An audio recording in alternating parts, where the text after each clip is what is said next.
하나님의 말씀을 묵상하면서 은혜로 하루를 여시기를 바랍니다. 다 함께 사도신경으로 우리의 신앙을 고백하겠습니다. 신앙을 고백하실 때 진심을 다해 고백하시기를 바랍니다.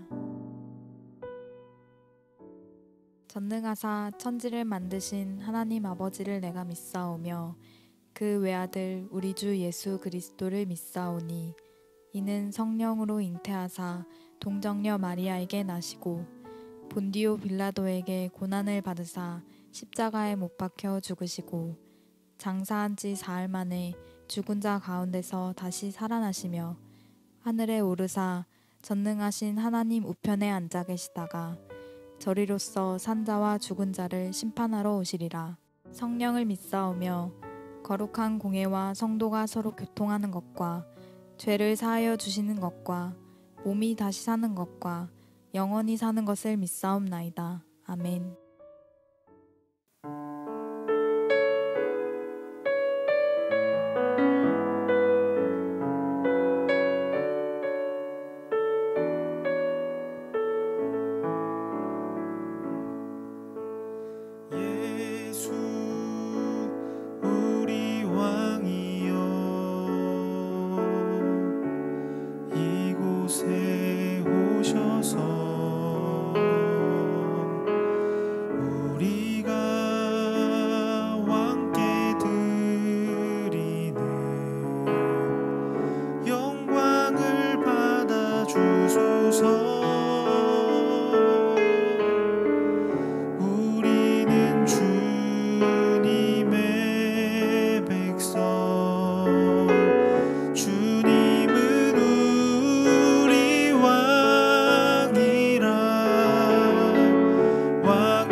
오늘 우리가 함께 나눌 말씀은 사도행전 12장 1절부터 10절입니다. 그때에 헤롯 왕이 손을 들어 교회 중에서 몇 사람을 해하려 하여 요한의 형제 야고보를 칼로 죽이니 유대인들이 이 일을 기뻐하는 것을 보고 베드로도 잡으려 할세 때는 무교절 기간이라. 잡음에 옥에 가두어 군인 내식인 네 패에 맡겨 지키고 유월절 후에 백성 앞에 끌어내고자 하더라. 이에 베드로는 옥에 갇혔고 교회는 그를 위하여 간절히 하나님께 기도하더라. 헤롯이 잡아내려고 하는 그 전날 밤에 베드로가 두 군인 틈에서 두 쇠사슬에 매어 누워 자는데 파수꾼들이 문 밖에서 옥을 지키더니 호련히 주의 사자가 나타나매 옥중에 광채가 빛나며 또 베드로의 옆구리를 쳐 깨워 이르되 급히 일어나라 하니 쇠사슬이 그 손에서 벗어지더라.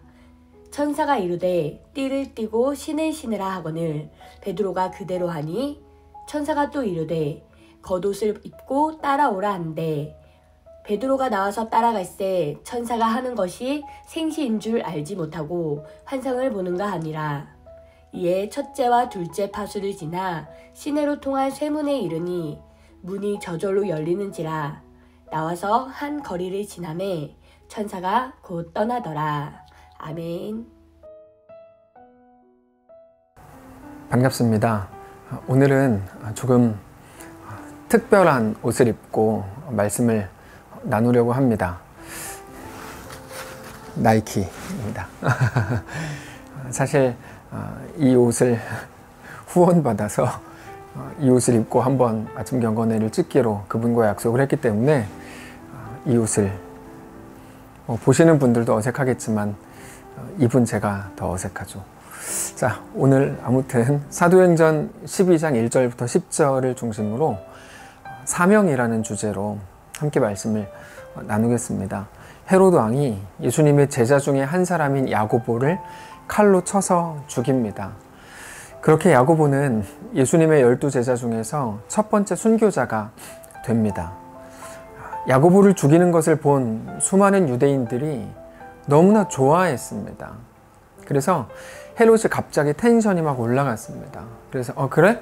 이런 거 좋아? 그러면서 이참에 베드로까지 잡아 죽이겠다고 공언을 합니다.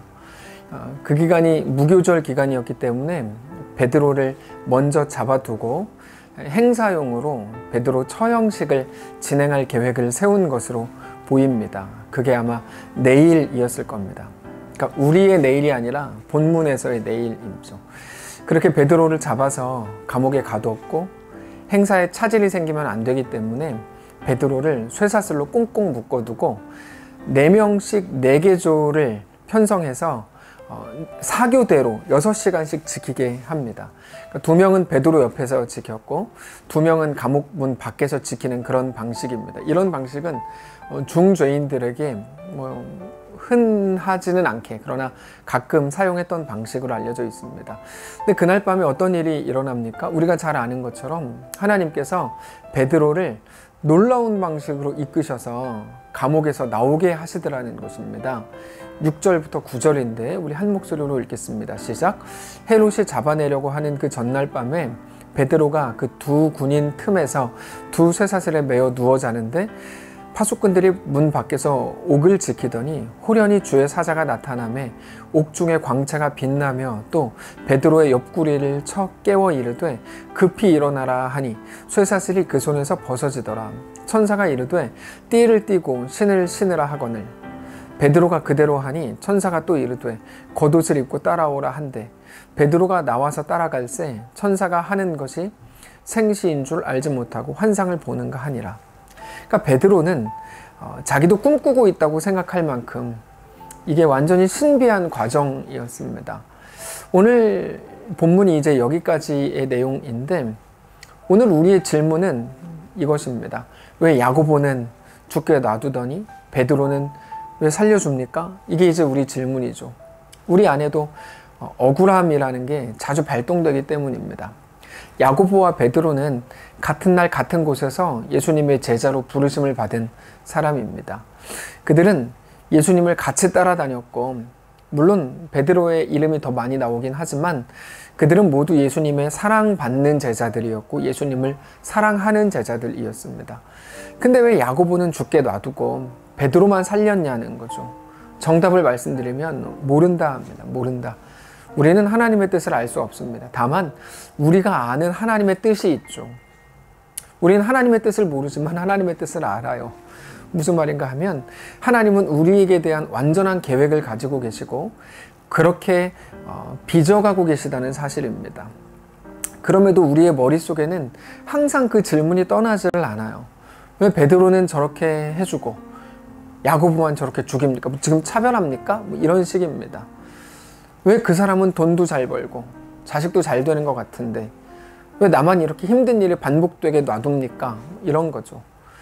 우리는 분명히 같은 시대에 같은 교회에서 신앙생활을 하는데 왜 나는 힘든 것 같은 이 느낌적인 느낌이 있는데 상대방은 그렇지 않냐는 겁니다. 왜 나만 힘든 것 같은 느낌이죠? 우리는 그런 현실을 겪을 때 정말 자주 억울합니다. 근데 이렇게 질문을 한번 해볼까요? 근데 야고보도 진짜 억울했을까 하는 거죠. 자기는 죽게 놔뒀으니까 막 억울하고 베드로는 살려줬으니까 야고보도 우리처럼 억울해할까 하는 겁니다. 잘 생각해 보십시오. 오늘 본문을 보면 베드로의 지금 상황이 어떻습니까? 감옥에 있다가 도망칠 수 있게 됐어요. 야고보는 어디 있죠? 천국에 있죠. 그러면 천국에 있는 야고보가 우리 생각처럼 정말 억울했을까 하는 겁니다. 오히려 그 반대가 아니었을까요? 베드로가 억울해야 되는 거 아닙니까? 왜 야고보는 저렇게 좋은 천국에 데려가셔 놓고 저는 이 땅을 더 살게 합니까? 베드로가 억울해해야 되는 거죠. 그러나 사실 그들의 마음은 서로 다르지 않았을 겁니다. 누구는 억울하고 누구는 막 좋아서 이러고 그러지 않았을 겁니다. 인간적인 눈으로 볼 때는 그들의 상황이 완전히 정반대로 보일 수 있지만 그들의 마음은 같았을 겁니다.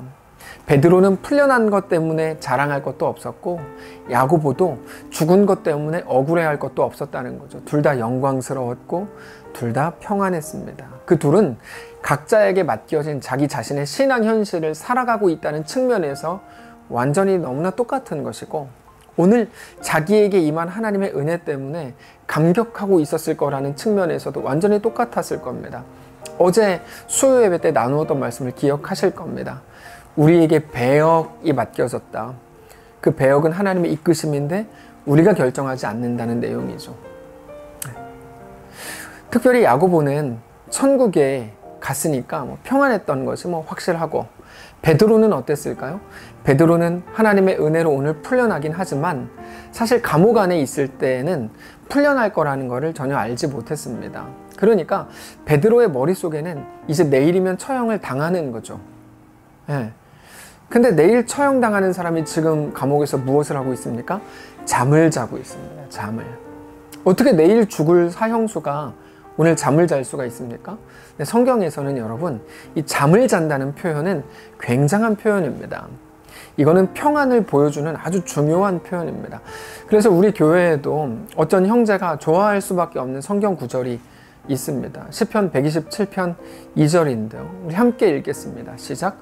너희가 일찍이 일어나고 늦게 누우며 수고의 떡을 먹음이 헛되도다. 그러므로 여호와께서 그의 사랑하시는 자에게는 잠을 주시는도다.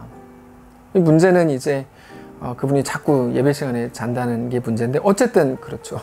물론 그 형제뿐만 아니라 더 많은 분들이 이 말씀을 손수 예배 때마다 경험하고 계시는데 잠이라고 하는 거는 하나님이 주시는 큰 평안으로 묘사됩니다. 성경에서. 베드로가 그 감옥에서도 평안했다는 거죠. 정말 귀한 은혜입니다. 근데 어떻게 가능합니까? 그가 그리스도인이니까. 어제 아침에 나눈 내용이죠. 그리스도인은 지금 당장이 전부가 아님을 아는 사람들입니다. 이 고통과 이 현실과 아픔과 심지어 죽음까지도 나를 망하게 할 수 없다는 것을 아는 거죠. 예수님의 죽으심과 부활이 우리의 영혼과 운명과 존재를 바꿨다는 것을 정말로 알고 믿는 사람들입니다. 다른 말로 하면 천국을 그 마음에 이미 소유하는 거죠. 예수 믿어서 그 목적이 천국에 가야지, 열심히 살고 봉사하고 헌신해서 천국에 가야지가 아니고 예수님이 이미 우리 마음속에 천국을 주신 것을 아는 거야. 그래서 그 큰 어려움과 두려움과 고난 속에서도 베드로는 잠을 잘 수가 있었던 것이죠. 자, 그래서 이거를 잘 생각해 보면 우리에게 오는 영적 도전과 공격이 무엇인지를 잘 알 수 있습니다. 오늘 말씀을 드리고 있는 이 내용을 반대로 생각하면 되는 겁니다.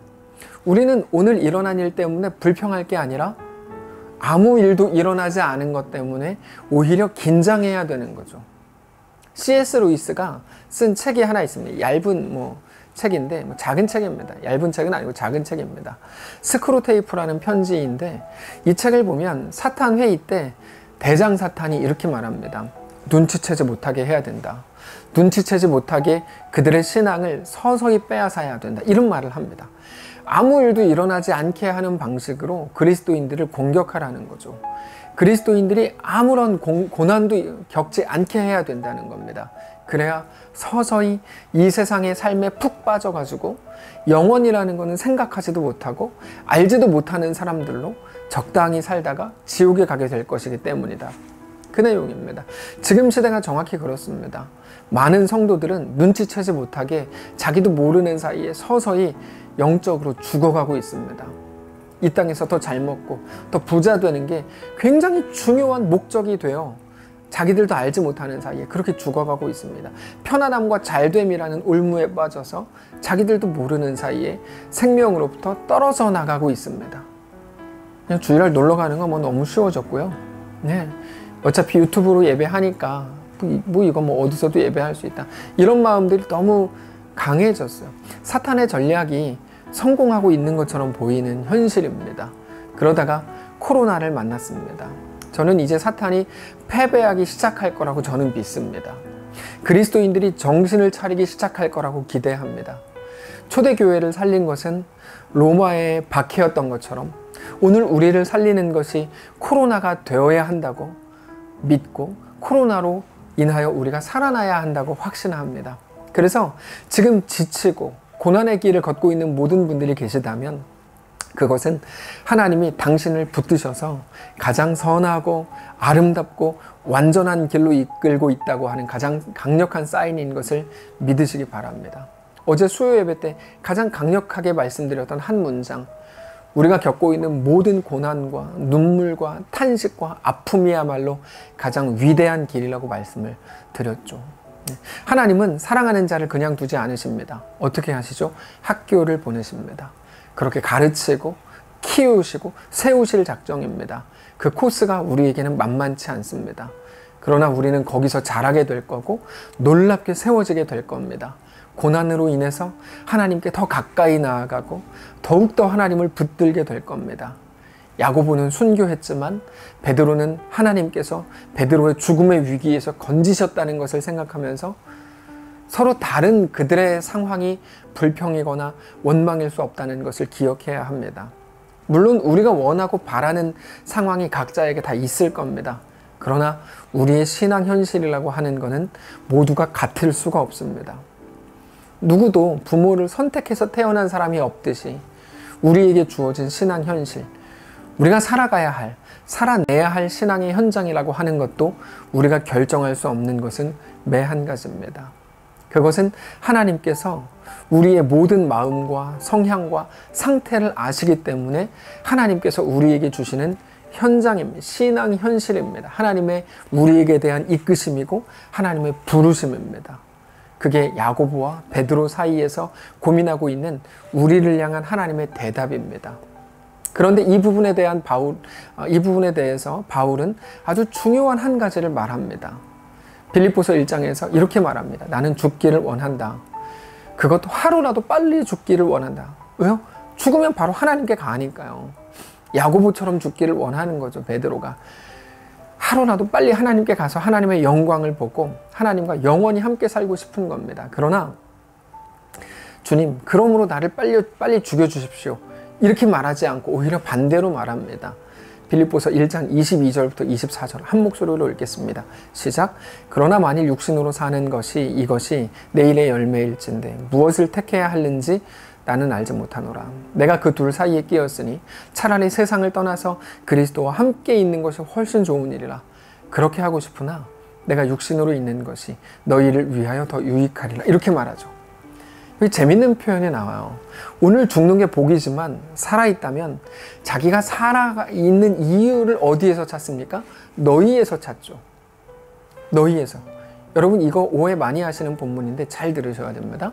내가 육신으로 있는 것이 너희를 위해 더 유익하기 때문이라고 말해요. 자, 바울이 육신으로 있는 게 너희에게 왜 더 유익합니까? 그거는 내가 이렇게 잘났으니까 내가 너를 돕지. 그러니까 이제 니네가 나를 이렇게 도움을 받을 수 있어. 내가 육신으로 있는 게 너희에게 좋아. 이런 말이 아닙니다. 바울이 그들에게 도움을 준다는 말이 아닙니다. 바울은 누구입니까? 하나님께서 이방인을 위해 사도로 세우신 사람이죠. 다시 말해서 바울이 말하는 너희는 바울의 사명입니다. 바울에게 맡기신 사명. 그리고 이거보다 더 강력하게는 바울의 모든 고난과 고통 속에서도 하나님이 바울을 이끌어 가시는 모든 모습들을 보는 것이 그들에게 유익이죠. 아, 나만 이런 길을 걷는 게 아니구나. 저 사람 더 심하구나. 이게 그들에게 유익이죠. 그리고 그것이 바로 바울에게 허락된 사명이죠. 너의 삶을 통해 다른 사람들을 위로하라. 위로의 말을 하라는 게 아닙니다. 너의 삶의 무너짐과 고통과 그 힘겨운 치열한 싸움을 통하여 남들의 위로를 얻을 것이다. 이런 거죠. 그게 바울에게 맡겨진 사명이고요. 우리는 무엇일까요? 우리의 너희는 누구입니까? 우리 사명이죠. 우리에게 살아가라고 말씀하신 우리의 현실이고 우리의 일상입니다. 우리의 연약함을 통해, 우리의 부족함을 통해, 못남을 통해 누군가가 위로를 얻는 거죠. 이런 말입니다. 내가 육신으로 있는 것, 내가 오늘을 살아야 되는 이유는 바로 나에게 오늘을 맡기신 분이 하나님이시기 때문이다. 그것이 나에게 맡겨진 하나님의 사명이기 때문이다. 그게 내 현실이고 내 부르심이다. 내가 그 삶의 현실, 현장을 살아내야 하는 것이고 그렇게 해야 하는 이유고 그 자리에서 내 믿음을 하나님께 내어드리는 것이 내 사명이다 라고 말하는 것이죠. 말씀을 정리하겠습니다. 사랑하는 성도 여러분, 오늘 본문을 보면서 우리가 야고보 입장에 서서 평소에는 뭐 야고보에 관심도 없었으면서 갑자기 야고보 입장에 서가지고 야고보를 대변하죠. 억울한 거 아닙니까? 왜 차별합니까? 왜 야고보는 죽이고 베드로는 왜 살립니까? 따집니다. 하나님의 대답은 무엇입니까? 그게 그들의 신앙 현실이었기 때문이다. 너희도 너희의 신앙 현실을, 너희의 오늘을 살아라. 오늘 우리의 현실, 우리의 삶을 하나님과 함께 넉넉하게 사는 성도들이시기를 축복합니다. 기도하겠습니다. 하나님, 우리는 자주 억울합니다. 우리는 다른 사람들을 늘 부럽습니다. 그들과 같아지고 싶습니다. 근데 우리에게 맡기신 신앙 현실이, 우리를 부르신 부르심이 우리에게 대한 하나님의 목적과 그 이끄심이 다른 것을 다시 한번 깨닫고 인정합니다. 우리와 함께 하시고 우리를 붙들어 주셔서 이곳에서 넉넉히 우리에게 허락된 삶을 살아내게 하옵소서. 모두가 다른 삶이고 모두가 다른 현실입니다. 그러나 우리 하나님이 우리와 함께 하시는 것을 믿음으로 우리의 길을 걷게 하옵소서. 오늘 우리에게 허락된 오늘의 시간 또 승리하게 하시고 주님과 믿음으로 동행하게 하옵소서. 감사드리며 그 길을 걷고 승리하신 우리 주 예수님의 이름으로 기도합니다. 아멘. 사랑하는 성도 여러분, 오늘 우리에게 허락된 길을 넉넉히 걷게 되시길 바라고 모든 길을 걷기 전에 꼭 하나님께 기도하고 묵상하며 승리하시길 바랍니다. 축복합니다.